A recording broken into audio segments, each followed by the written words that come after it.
À ce moment-là, le dernier prime, c'est la Coupe du Monde. Le pic. Franchement, le pic, et après, ça ne fait que descendre. Où l'Espagne arrive à se restructurer à ce moment-là grâce à la vision de Guardiola. Il y a une problématique qui arrive de plus en plus, c'est le nombre de matchs dans la saison. Ça veut dire que même un club moyen de Première Ligue, il va pouvoir rafler une pépite portugaise que tout le monde veut à 50 millions d'euros parce qu'il a les fonds. Un phénomène nouveau dont on parlait pas forcément à notre époque dans les années 2000, c'est les agents. Bayern qui pille aussi. Oui. Les autres clubs, ça l'a toujours été un peu, mais là c'est poussé à son paroxysme. T'as l'apparition d'un nouveau phénomène, c'est les clubs États et les clubs entreprises.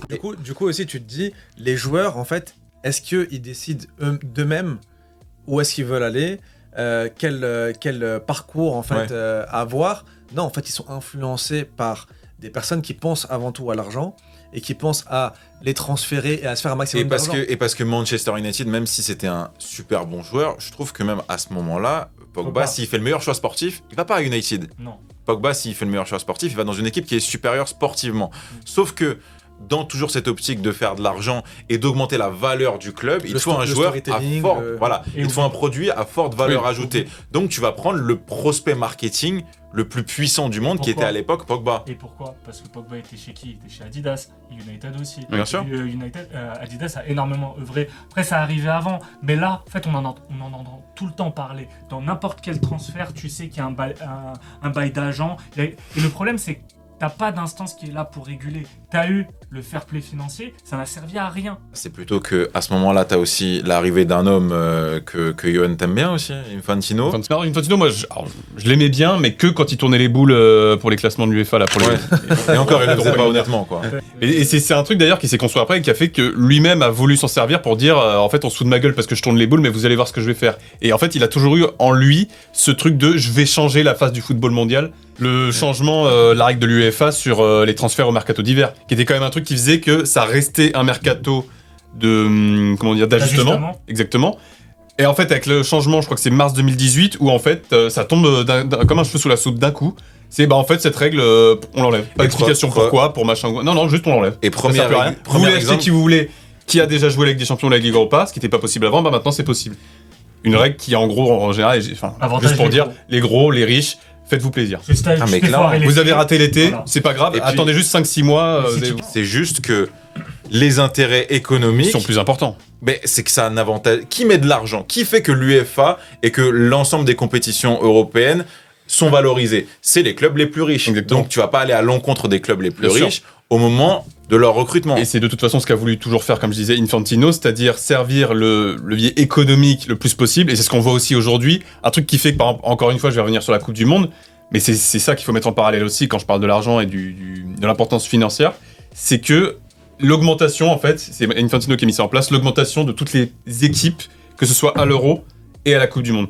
C'est-à-dire que là, la Coupe du Monde, bientôt, donc la prochaine, ce sera à 48. L'Euro, c'est lui qui a augmenté aussi les équipes. C'est ça aussi qu'il arrive à se faire réélire. Parce qu'ensuite, les petites équipes, elles sont là en mode, mais en fait, c'est génial. Infantino, il va faire bientôt la Coupe du Monde à 70. Ça veut dire qu'on va pouvoir tous y aller, en fait. Parce qu'il y a plein de votants. Donc, tu sais que peu importe la taille de ta fédération, ça donne une voix. Mais en fait, ils se disent juste, Infantino, le mec nous voit, nous écoute, il nous fait participer à la Coupe du Monde. Et c'est aussi en ça, je relis une dernière fois là-dessus aussi, que les qualifications, pour moi, ont perdu tout leur sens et qu'avant, les qualifications à l'Euro ou quoi, moi je regardais, même l'équipe de France ou quoi, on regardait parce qu'il y avait quand même un tout petit peu d'intérêt. Typiquement, Coupe du Monde 2010, la France, elle est en barrage, elle est à 2 doigts de se faire éliminer. Donc il y avait quand même un intérêt et un suspense. Là aujourd'hui, mais il n'y a plus aucun suspense. À ce moment-là, t'arrives au point aussi où n'importe quelle compétition se vend au plus offrant. Si t'as plus le truc de il y a un diffuseur, TF1 est partenaire, tu vas regarder. Non, aujourd'hui, qui est prêt à mettre de l'argent ? On te vend. Et c'est marrant que tu dises ça au moment où ça tombe, je sais pas si vous avez vu justement, il y a hier. Oui, sur TF1 qui perd la Coupe du Monde. C'est un truc historique. TF1 a toujours eu la Coupe du Monde, ils la perdent parce que M6, ils ont pas voulu s'aligner sur l'offre d'M6. Et qui se fait niquer ? C'est nous. Voilà. C'est nous parce que nous, on est habitués à regarder. On a nos petites habitudes. T'es fan de quelque chose, t'as ta petite habitude. C'est comme t'es fan de cinéma, t'as ton petit ciné, tu vas là-bas. On en a rien à foutre aujourd'hui. T'es fan de Première Ligue, tu kiffes Canal+, on te la passe sur RMC, par exemple. Voilà.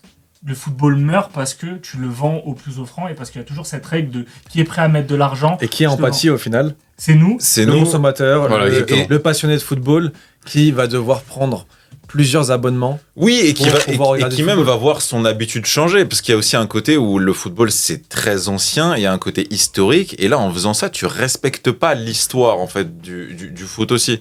Ça veut dire que rien que le fait que le football puisse être accessible à tous, ça fait un peu petit père des peuples, ce que je vais dire, mais c'est quand même quelque chose de fondamental. C'est la base. Tout le monde doit pouvoir avoir accès au football normalement. À payer 100 balles par mois. Le football, c'est pas un bail élitiste. Le football, c'est censé rassembler. C'est censé être universel, mais tu te sers de cette universalité en disant tout le monde doit y avoir accès, en le rendant élitiste. Oui, mais on veut que tu te sentes unique. En fait, on veut que ça soit. Quand tu vends des droits télé à des pays asiatiques, et du coup, tu changes les horaires, tu te retrouves à avoir des matchs à midi, à 13h le dimanche, voilà. Non, mais c'est important pour ton club, pour qu'il puisse avoir plus de revenus et toucher plus sur le pactole des droits télé. Et cet aspect financier, ça a créé une distance, je pense, entre les passionnés et le sport en lui-même. Mais tu as aussi un autre aspect, c'est l'aspect politique. Parce que toute cette période 2016-2018, on parle d'un truc énorme qui se passe, je ne veux pas faire mon Stéphane Guy, mais c'est au moment où tu as l'attribution de la Coupe du Monde 2022 au Qatar et la Coupe du Monde 2018 en Russie. Oui. Ça arrive en l'été 2010. Et c'est à ce moment-là où tu vois la porosité entre le football et la politique. Donc tu as tout ce mélange, l'argent, la politique et le football. La Coupe du Monde ne s'est jamais autant vendue qu'à ce moment-là, quand tu sais que l'attribution va pour la Russie. Les États-Unis n'ont jamais accepté. Juste parce que, mais c'est aussi pour ça que ça a pas plu, parce que premièrement c'était pas des nations occidentales, deuxièmement c'était des nations qui étaient assez faibles footballistiquement, voire nulles. Enfin, je veux dire, le Qatar, c'est leur première participation en Coupe du Monde et je sais pas s'il y en aura d'autres, tu vois. Mais le problème en soi, pour moi, c'est même pas, tu vois, le Qatar c'est un pays arabe. Moi, j'ai kiffé la Coupe du Monde au Qatar. Mais c'est plus la sensation qu'aujourd'hui, en fait, la Coupe du Monde, c'est une prostituée qui se vend. T'es prêt à la vendre au plus offrant. Et le football, il y a toujours eu un enjeu politique autour du football. Chirac avec France 98, ça m'a jamais tant dérangé parce que c'est une réalité. Non, moi, actuellement, moi, ça me dérange. Et en 2016, ça m'a dérangé aussi. Calme-toi parce qu'aujourd'hui. Non, je vais pas me calmer parce que là, on va aborder un sujet. Ça va toucher les initiales, c'est KB, gros. Mais ça commence déjà avec la Coupe du Monde 2010, c'est Naïsna et Roselyne Bachelot qui est. Mais que ça soit politique, je peux le comprendre. Mais que ça soit géopolitique. Là, ça devient plus dérangeant parce que tu sais que c'est des enjeux qui ne sont même plus liés à ton club, à ta ville ou à ton pays. C'est à des jeux de toute façon mondial. Tu n'as même pas accès à ça. Ça ne te concerne même pas. Tu as parlé de l'aspect géopolitique. Moi, j'aimerais aussi parler de l'aspect politique et c'est bien que vous ayez parlé de Chirac et de l'équipe de France parce que pour le coup, là, à partir de 2016, on est quand même sur quelque chose qui est assez important. En tout cas, 2015 et en vue de l'Euro 2016. C'est l'éviction de Benzema à cause de son jugement, en tout cas du procès qui était en cours. Et là, tu as eu une ingérence, clairement, de la part du Premier ministre à l'époque, Manuel Valls, qui s'est permis de parler dans les médias pour affirmer que Benzema n'avait plus sa place en équipe de France. Ça, c'est un truc aussi qui a peut-être dû jouer aussi, je pense, sur l'attachement que tu as au foot à ce moment-là, parce que 2006, moi, quand j'arrive en 2006, c'est que je regarde l'équipe de France. Il n'y a aucun débat sur un tel aurait pas dû être là, ou on a fait exprès de... À part venant du FN. Il y a trop de noirs en équipe de France, c'était toujours le... Moi, ça m'a fait mal parce que le sportif, encore une fois, la raison pour laquelle le foot est mort, c'est que, en fait, on parle plus de foot. Non, on parle. En tout cas, le foot est trop brouillé, il y a trop d'ondes qui viennent brouiller ce qu'est le foot en lui-même. Combien de passionnés de football, de supporters de l'équipe de France et tout ça, ont été déçus et n'ont pas supporté comme ils ont pu supporter l'équipe de France en 2006, par exemple. Bien sûr. T'as kiffé la Coupe du Monde. Oui, clairement. Combien ont lâché un peu l'équipe de France depuis ce moment-là où la politique est rentrée dedans. Et même depuis Nice. En vrai, depuis Nice. En fait, une réelle injustice. Bien sûr. Non, mais c'était terrible. Et j'avais quand même, tu vois, avec le retour de Laurent Blanc et tout, il y avait comme ce truc où j'avoue, je suis tombé un peu naïvement dans le truc en me disant, ah tiens, il y a un nouveau truc qui se passe, etc. Parce qu'en même temps, il reprend. Puis c'est à ce moment-là qu'il met Benzema, il le met vraiment en mode titulaire et tout, avec des jeunes un peu plus Nasri aussi. Et après, t'as encore 2012 derrière qui arrive avec justement Nasri qui fait de la merde et ça se finit mal. Mais t'avais quand même une espèce d'histoire qui s'était construite parce que pendant un moment, ils sont restés largement, même longtemps, invaincus avant l'Euro. Des qualifs jusqu'à l'Euro, justement. Et justement, pour finir aussi sur cette fracture-là, elle a eu aussi lieu dans le vestiaire et surtout en 2010 parce que j'ai regardé récemment un documentaire sur Nasri et il disait qu'en fait, c'est juste qu'il y avait deux générations qui s'opposaient. Bien sûr. Et que ça a juste pas matché en fait. Et ce qui arrive dans tous les pays. Ça peut arriver. Et ceux qui ont été gardés et sauvés, c'était juste les mecs neutres. Et le problème, t'as cet aspect sur la politique, mais t'as aussi la récupération politique de l'équipe de France. Et là, pour moi, le symbole même, c'est 2018, avec Emmanuel Macron, le président Macron, qui s'affiche tout le temps avec l'équipe de France. Il y a toutes ces images autour de l'équipe de France et d'Emmanuel Macron. Il s'en est servi, il venait d'être élu président. Ça a été top pour sa cote de popularité. Bon, maintenant, après ça a toujours été culturel que le président de la République soit proche de l'équipe de France, mais là, tu sentais vraiment que c'était une question communication. Voilà, et d'opportunisme et d'opportunité politique. Et là-dessus, il y a aussi ce symbole qui est fort, c'est que le joueur symbole de la Coupe du Monde 2018, c'est Mbappé. Et Mbappé, c'est un peu, je sais pas si on pourrait dire c'est pas l'héritier de Macron, mais Macron. On les a jamais vus. Regarde, Mbappé, c'est l'employé modèle. Oui. C'est vraiment le mec, il gère son image, il gère son entreprise, il fait tout bien. Et Macron a défini la France comme une start-up. Vraiment, c'est ces mots, tu vois. Et le fait qu'il y ait une relation de proximité vraiment, vraiment très poussée entre les deux hommes, parce que le nombre de fois où on voit Macron qui dit ouais, j'ai appelé Kylian, etc. Tu le vois là. Ça vous gêne pas, ça? Finale 2022. Non mais ça c'est à son paroxysme. Parce que là, tu vois qu'Mbappé il est quand même un peu en mode bon, vas-y lâche-moi, tu vois. Ouais, bah oui. Genre on est potes mais pas devant tout le monde. Ouais, c'est ça. Pas abuser, tu vois. Non mais moi franchement ça me.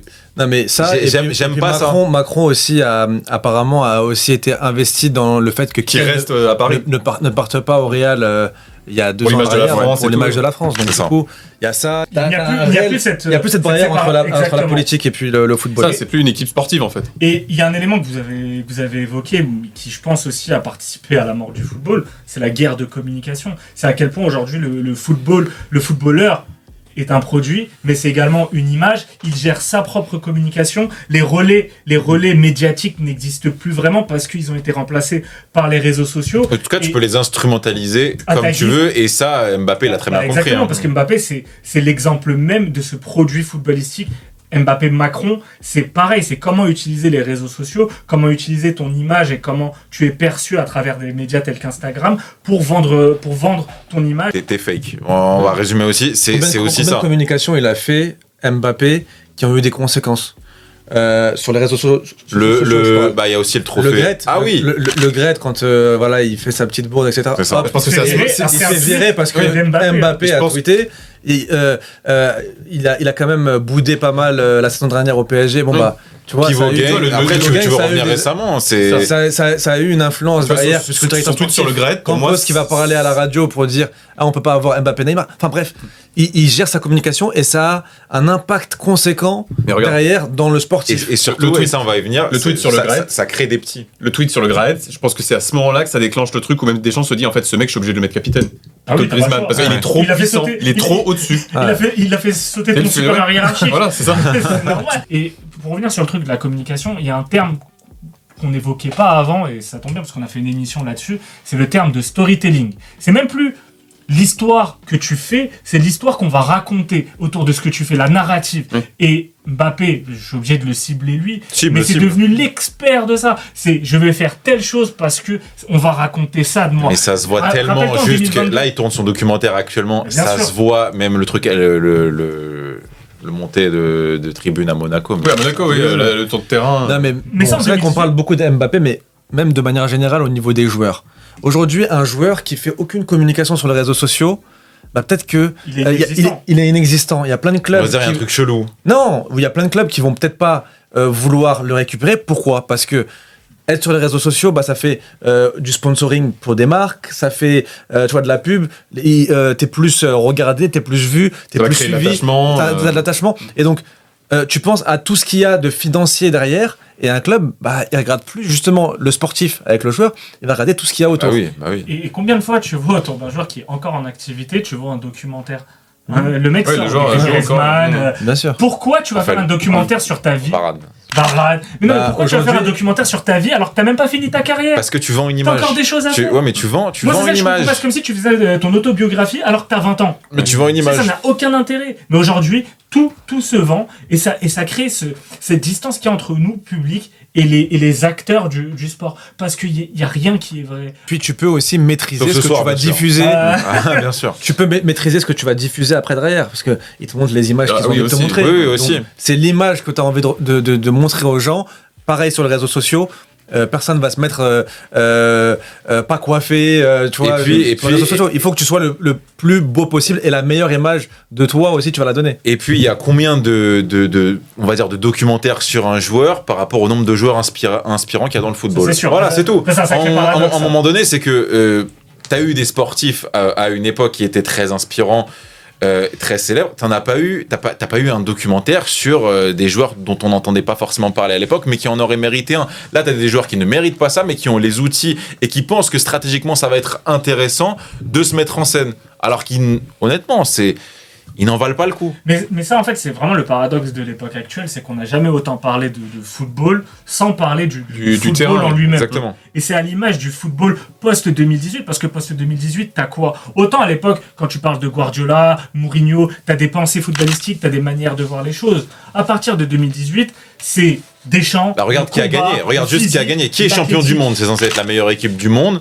T'es sur un modèle où ça va être plus défensif qu'offensif, où ça va être rapide, athlétique, et surtout, et ça là-dessus Mbappé a beaucoup joué en tant que joueur de cette génération-là, c'est qu'il est précoce. Oui. Mbappé, en 2018, il a même pas 20 ans.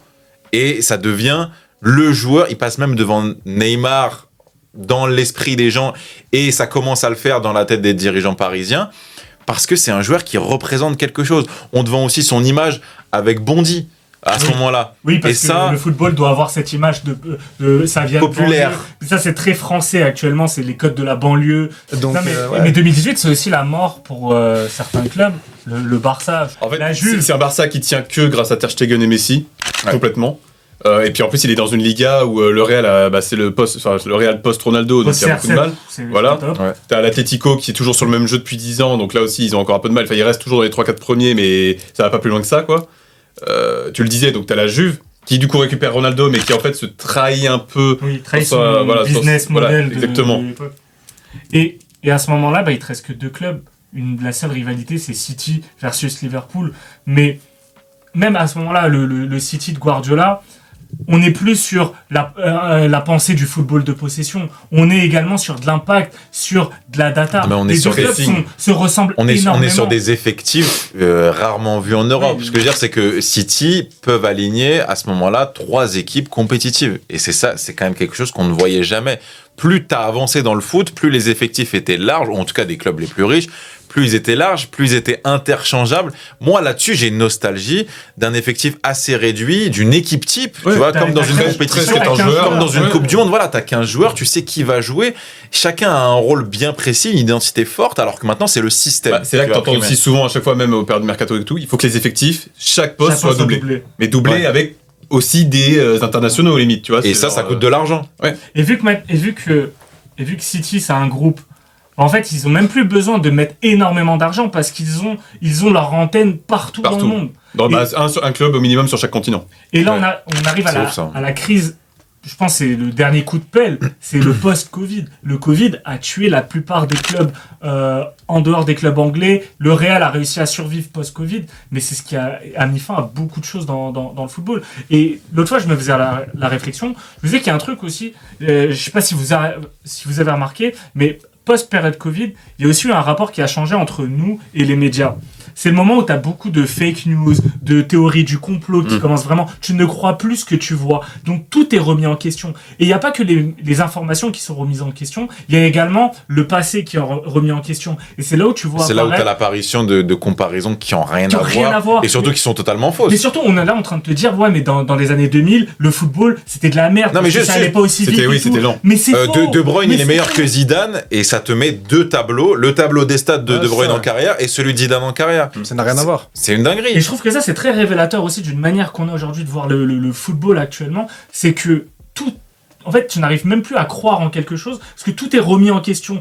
Tout est remis en question sur les réseaux sociaux. Mais au final, c'est fake parce que tu ne sais, ce sont des postures. Aujourd'hui, le débat footballistique, il est même plus sur le terrain en lui-même. Il est sur des à côté. Tu vois, l'exemple type, c'est l'after. En plus, l'after, c'est intéressant parce que l'after, ça existe depuis 2006. Ouais. J'écoute l'after depuis 2007-2008 et la manière de penser le football a empiré, je trouve, d'année en année. Et aujourd'hui, t'es là, tu vas défendre une posture, mais jusqu'au bout, jusqu'à la mauvaise foi. Et c'est ce qui amène des personnes à avoir des avis qui sont totalement binaire sur le football. Alors, à la fin, c'est aussi une question de ressenti. C'est quand tu regardes un match de foot, tu te fies aussi à ce que tu aimes. Tu peux aimer le Barça, tu peux aimer Cristiano, tu peux aimer ce que tu veux. Mais là, c'est ton avis à toi. Mais regarde, t'es flemmard. T'es pas là pour convaincre quelqu'un. Oui. Et aujourd'hui, dans les réseaux sociaux et dans la manière qu'on a le rapport qu'on a avec nos passions, on est dans une espèce de surenchère et de constante promotion. Je pense que la dernière chose, c'est qu'on n'a jamais autant dépensé de l'argent pour du foot.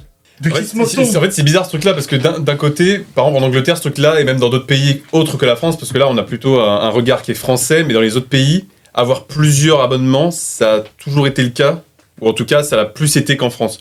C'est vrai que c'est pour ça qu'on a la vision franco-française où on avait juste en fait. En plus, moi j'ai commencé à regarder le foot, j'avais juste besoin de Canal et j'avais quasiment tout. En plus des matchs en clair où il y avait déjà beaucoup plus de foot en clair à ce moment-là. Et c'est vrai qu'arriver, je pense que le gros problème, parce qu'avec beIN en plus, beIN, à part le fait qu'ils aient enlevé les compétitions en clair, ça a resté quand même accessible. C'est une bonne révolution. Voilà. Au début, il y avait un délai. C'est monstrueux. Moi, c'est juste qu'ils ont tout rafalé, quitte à dire. Et c'est pas facile même si t'avais pas TPS, t'avais l'équipe du dimanche. Oui, t'avais ce rendez-vous avec Téléfoot et l'équipe du dimanche. T'avais ton truc. Et ils ont quand même, en peu de temps, ils ont quand même créé un délire beIN, tu vois, avec le club. Moi, ça m'a fait mal avec Louis et tout. J'avais juste Canal, donc forcément, j'étais content. Quand beIN arrive, j'ai pas beIN, donc forcément. Et puis je vois qu'en fait, c'est quasiment 90% de la rédaction de Canal qui en fait part en face. On a touché le fond quand on s'est retrouvé avec Canal, beIN, RMC. C'est-à-dire que quand t'avais que Prime ou Media Pro à un moment donné aussi, voilà. C'est-à-dire que ça plus Media Pro à ce moment-là, parce que c'est vrai que du coup, comme je disais, Canal, beIN, bon, t'avais Canal, t'avais beIN pour 10 balles. Au final, t'avais tout, t'avais pas de soucis ou quoi. Quand RMC arrive, tu te dis, ah ok, donc en fait, il me faut Canal pour la Ligue 1 et la Ligue des Champions, mais il me faut aussi beIN pour tout le reste. Et maintenant, je vais devoir aussi avoir RMC parce qu'il y a la Première Ligue et il y a aussi la Ligue des Champions. Ça arrive quand ça 2018. Voilà. Vraiment, 2018. Et Media Pro, le post-Covid. Mais la Première Ligue sur RMC, c'est 2017. Mais c'est ça, en fait. 2017, tu dis déjà, ok, si je veux suivre au moins le championnat anglais, bah c'est plus possible, il me faut un 3e abonnement. Mais là, quand RMC reprend la Ligue des Champions, c'est là que tu te dis, en fait, je ne peux pas ne pas suivre la Ligue des Champions, donc il me faut les 3 abonnements. Et vraiment, la caricature de tout ça et de je me vends à n'importe qui, c'est la Ligue 1 qui, pour choper le milliard, va se vendre à Media Pro, un business. On ne sait pas d'où ils viennent, c'est pas grave. La chaîne, on a juste vu le billet sur le truc. Le chiffre sur 2 semaines avant le début du championnat, tu n'avais rien en fait. Surtout que la différence, c'est que quand beIN arrive et quand SFR arrive, malgré tout, t'as quand même ce truc de beIN, il y a tout le sport, etc. qui est réuni. SFR, t'as Première Ligue des Champions. Media Pro, ils arrivent. Ok, on vous vend un abonnement juste pour la Ligue 1. Et on n'a rien d'autre à vous proposer, mais on a ils ont eu la codif de la Ligue des Champions. Mais c'était cata. Tu vois, même ça, j'ai dit. Leur a sous-vendu ça. Pas de souvenir. Mais outre ça, en fait, t'as aussi pas assez la pour partie. Payer un abonnement. La partie aussi achat de maillots, achat de tous les produits dérivés avec les clubs qui ont fait des partenariats avec d'autres sponsors, comme le PSG avec. Jordan. C'est là que tu vois l'arrivée des 4e, 5e maillots, alors que c'est ça, que 3. Aujourd'hui, horrible de couleur. Ouais, en plus, dans les années 2000, c'était 50 € un maillot. Non floqué. Maintenant, c'est 120. Ouais, et nous, on a connu vraiment 50, c'est 55 une centaine d'euros. Quelle belle époque. C'est ça, t'as toute la partie produits dérivés, mais t'as aussi les places dans les stades qui coûtent toujours aussi cher. Voilà, avant, t'allais au Parc des Princes pour combien? C'était cher à l'époque, mais mon abonnement, je l'avais payé 160, 180 Mais déjà, là, va trouver un abonnement. Mais premièrement, t'es pas abonné, va essayer de t'abonner pour un prix raisonnable, tu ne peux pas au PSG. Mais ça aussi, moi, ça me rend ouf parce que le stade, tu payes super cher ta place. Moi, je kiffe, hein, c'est un bête de délire, le stade. Mais au final, t'attends pendant 1 heure pour rentrer. Genre, tu vas au Parc des Princes, tu tapes une longue queue pour pouvoir. T'es pas forcément super bien assis. Genre, t'es même pas confortable dans un stade. Et il y a aussi un la côté. Place coûte 100 balles. Et c'est bien parce que c'est le prix le problème, parce qu'il y a quand même ce truc, moi en tout cas je trouve, qui est plaisant quand même quand t'as justement tout ce truc d'attente, tu vois, un peu du parcours, pas du combattant, c'est un peu extrême. Ouais, mais l'expérience stade, mais t'es pas forcément super bien traité. Ouais. Tu vois, t'es là, tu te fais toucher les jambes sur la fouille et tout. C'est quand même pas une expérience très agréable. Pas que les jambes. Mais ça, je trouve pas ça normal parce que tu payes aussi pour ça. Donc le fan.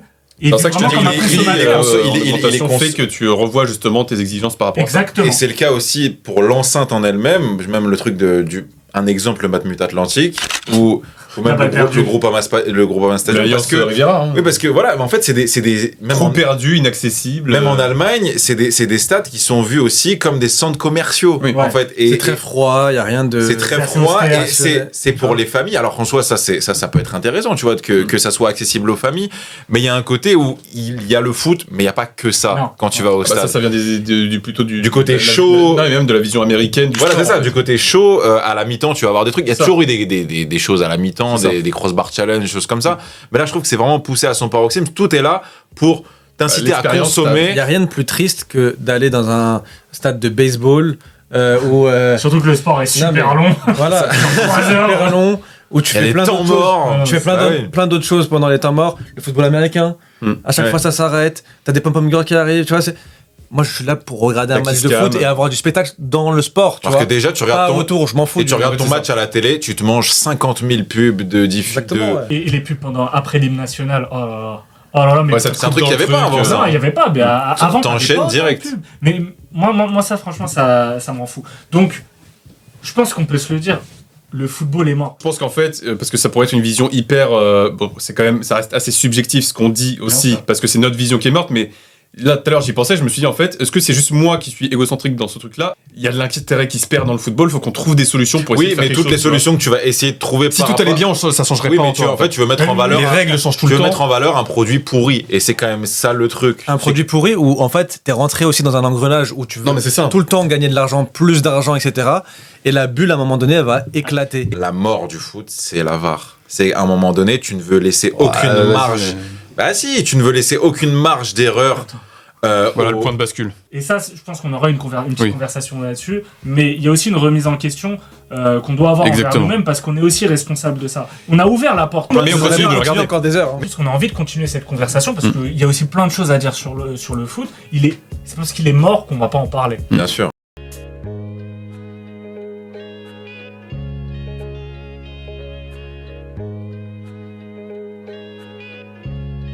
Ok, par contre, moi j'ai pas beaucoup de temps.